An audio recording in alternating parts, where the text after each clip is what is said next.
Welcome to another episode of the Bandage Podcast, a weekly wrap-up of the most trending healthcare news. Each week, join me and my co-host Alex Ross as we'll discuss the latest in healthcare, health IT, and compliance. In this week's episode, we discuss a new health clinic in an underserved area, daylight savings time, causes of asthma in babies, and a Moldy Whopper from Burger King. Let's wrap things up. This is episode 21 for the week of February 24th. I'm Matt Moneypenny. And I'm Alex Ross. Before we get started, our diagnosis code of the week is R00.2, palpitations. This is a good one because actually, interestingly enough, let me tell you, this has happened to me. That's not good. Pretty recently, actually. Because if you remember, just a little bit ago was Valentine's Day. Was it? Yeah. And here I am, with my beautiful date sitting across the table from me, and at White Castle had to be carried. No, it was Taco Bell. Had to be carried out on a stretcher because the palpitations were so bad. Let me tell you. Yeah. Now, the interesting thing about this code is it doesn't give you a cause. Yeah, no whereas cause. Some of them are. It's just like general palpitations. So it was great for this situation when there really isn't another code for pretty girl at White Castle causing palpitations. Yeah. Next time, though, I'll probably ask her to actually go on a date with me instead of just take my order. Exactly. Can you imagine walking into White Castle and just passing out? And with that, let's get right into the news. First up, we have Travis County helps with travel time to the doctor. A new health center opened in the Hornsby Bend area, a historically underserved community of Travis County, Texas. Prior to the opening of this clinic, some families didn't have good access to healthcare services. Community members said they'd have to drive a significant distance to get access to medical care services. The new clinic is equipped with a waiting room, laboratory, and 3 exam rooms where people can get primary care, physicals, and wellness exams. Not only will this clinic help with distance from patients, but it will also cater to low-income patients as well. Let me ask, what would you consider a significant distance, right? Because that's a pretty subjective measure. For me, on a bad day, I don't want to get up and go anywhere. 5 miles, man, that's far. I think there's been a lot of issues with rural hospitals and having access to healthcare if you're in like a farmland or something like that. In the Great Plains when there's literally nothing, right? Mm-hmm. And I think they define it as like anything over 25 minutes or something like that, which I guess is significant because if it's an emergency, 25 minutes is a very long time. That is a very long time in an emergency. I think that's what the general definition is. Okay. Just the way they phrased it made me think, like, how are you measuring that? Are you asking people, excuse me, do you feel like you need to drive a significant distance to get to the doctor? And I feel like most people would just be like, yeah, of course I do. Up until I am able to open up a doctor's office within my own house, maybe it's significant. But no, it is nice to see new clinics, new facilities opening up in underserved areas. Of course.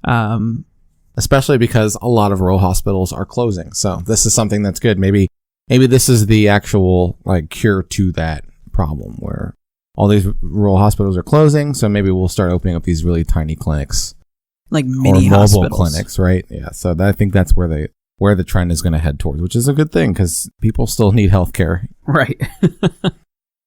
Hickory dickory dock, it's almost time to change your clock. Changing over to daylight savings time may be on its way out as lawmakers cite public health as the primary reason to end the twice-yearly clock reset. The time change has been blamed for increases in heart attacks and traffic accidents as people adjust to temporary sleep deficit. But legislatures across the country struggle to decide which is better, summer hours or standard time.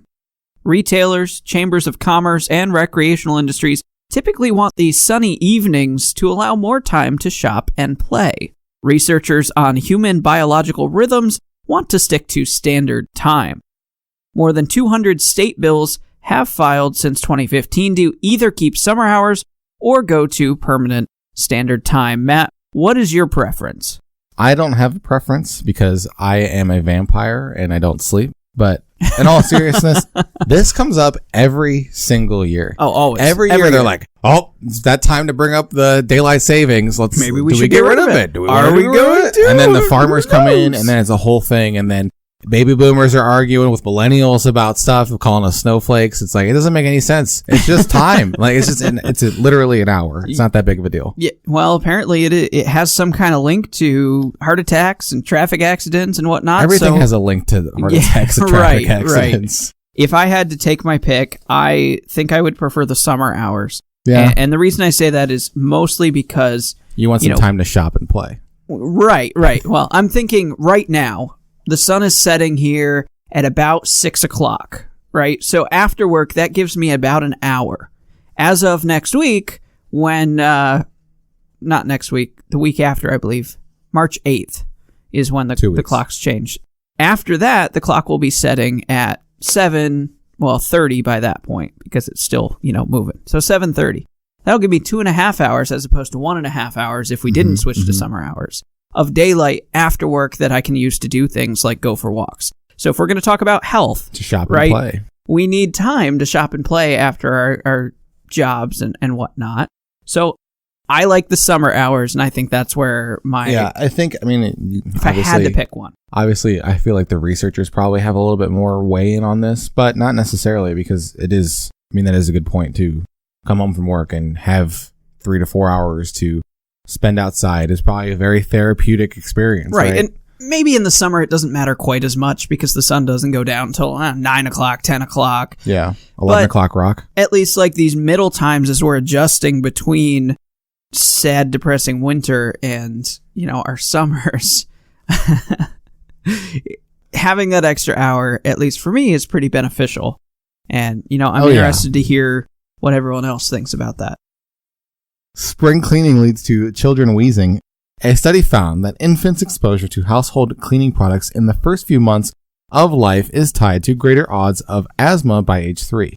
Babies may be especially vulnerable since they spend 80 to 90% of their time indoors. The study couldn't prove cause and effect, but researchers reported that the babies with the highest level of exposure to cleaning products had a 37% chance higher risk of asthma and recurring wheezing by age 3. Scented and sprayed cleaning products were associated with the highest risk. The chemicals in cleaning products may damage infants' respiratory lining by triggering inflammatory pathways of the immune system, which leads to asthma and wheezing. It's curious that we needed a study to tell you that you shouldn't breathe cleaning products. Sometimes they have these studies where it's like, oh, this is really interesting. This is like a breakthrough. It just kind of like reaffirms common knowledge. Like, hey, if you have your baby in the room, you probably shouldn't be spraying Pledge or Windex around. Put them in a different room, clean your room, have them take a nap, clean while they're napping. Any of those different scenarios. It just kind of reaffirms like, hey, right. We know that cleaning products, inhaling them is bad, and the label on them says that, so... Right. It wasn't specifically conclusive in the study. They said that they couldn't really prove it, but, it's kind of proven. I'm going to guess that they were doing this as a kind of like a review, as a survey type thing. They were saying, do you do these things? And then they would see if your kid has asthma. And so that's why they aren't really proving the link, because it's just kind of suggested that maybe there's something going on here that needs to be studied a little bit further. Yeah. But let it be known that you're not supposed to clean your baby with Pledge. Right. Your Lysol is for countertops, sinks, whatever, not your baby. Exactly. Just PSA.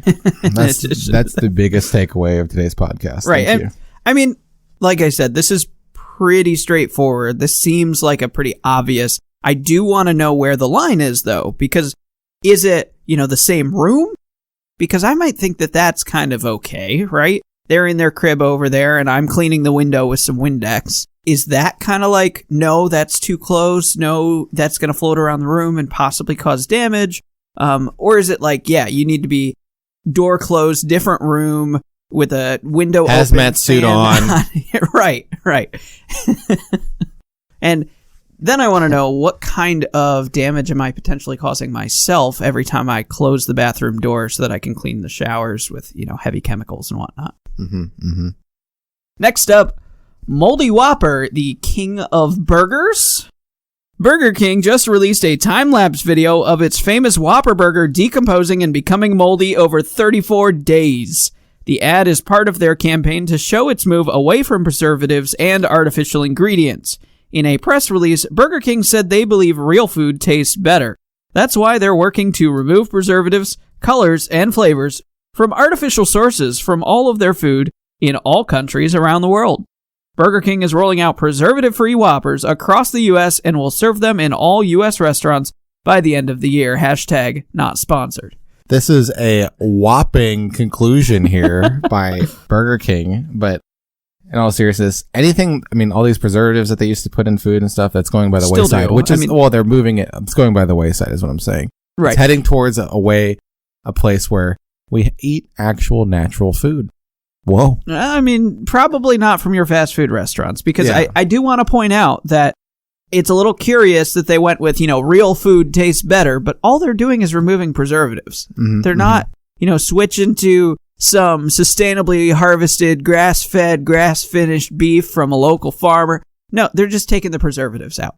Right. Well, one step at a time, Alex. All right. You got to have faith. Okay.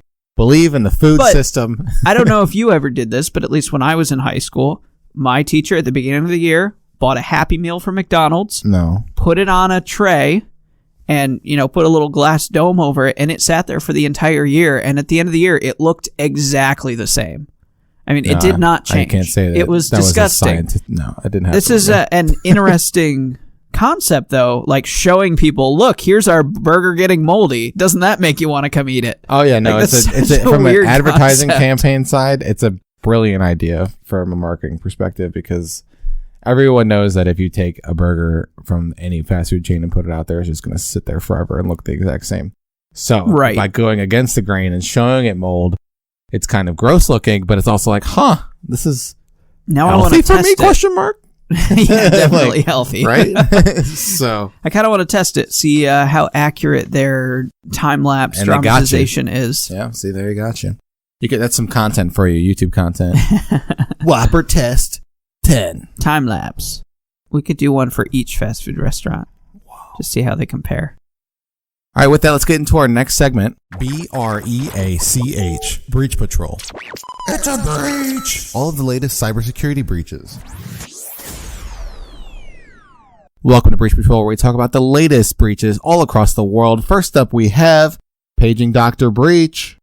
Monroe County Hospital and clinics notified about 7,500 patients of a breach that may have led to unauthorized access to their individual health information. The patients were given instructions on how to monitor their credit scores in case their information was stolen. The organization discovered in December 2019 that its email system was compromised, with unauthorized outside individuals possibly accessing employee email accounts. An investigation was immediately launched, and investigators are still monitoring and reviewing compromised accounts. All MCHC employees had to reset their email account passwords and undergo new cybersecurity training as a result of the breach. No word yet on how this exactly happened.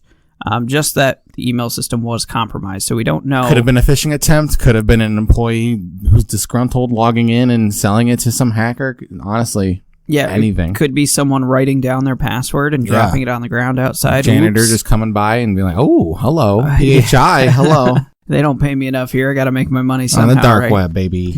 But at least it seems they're on top of it for now, and they definitely did a good. December 2019, and they figured it out. And it's only the end of February. That's pretty quick. So 7,000 people, though. That's still not that great, but it is fast. Significant number of people, but not the biggest we've seen. Yeah, right. Not trying to downplay the significance. It's obviously a bad thing. We don't want people's protected health information to possibly be exposed in that way. Mm-hmm. So this is kind of your yearly reminder. Maybe it's time to change your passwords yourself. And if you're curious to figure out if any of your email accounts or accounts in general have been breached, go to haveibeenpwned.com or Google it and then type in your email address and it'll tell you if you were a victim of any cybersecurity attack. That's have I been, and then it's PWNED, pwned. I actually used that a couple weeks ago, and it turns out that one of my email addresses was in fact compromised by the MyFitnessPal breach from Under Armour. All right. I'm going to go ahead and changed my email. Check mine live here on air. Just go ahead here. Yes, sir. Man, I've been breached 3 times on this one. Have you really? Oh, yeah. Let's see.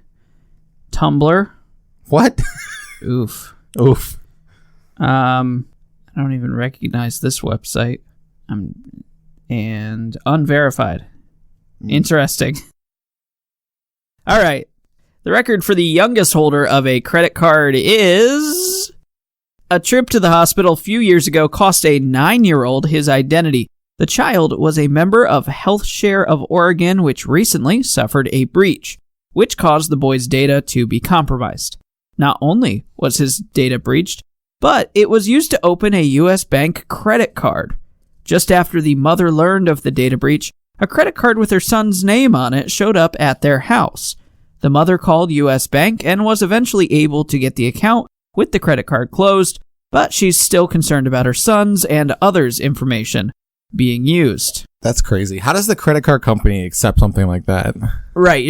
I feel like the fault here isn't on... I mean, it's not so much on the healthcare company. Obviously, it somewhat is, but most of it is on the credit card company because it's like, hey... Right. This dude's 9 years old. The story here is that there was a credit card open for a 9-year-old. Yes. Right. Not necessarily the breach, though. That's in the background. Breach, bad. Breach, bad. Obviously. Credit card, bad. Right. As a credit card servicer, that seems like a pretty obvious line to check. How old is this person who's applying for a card?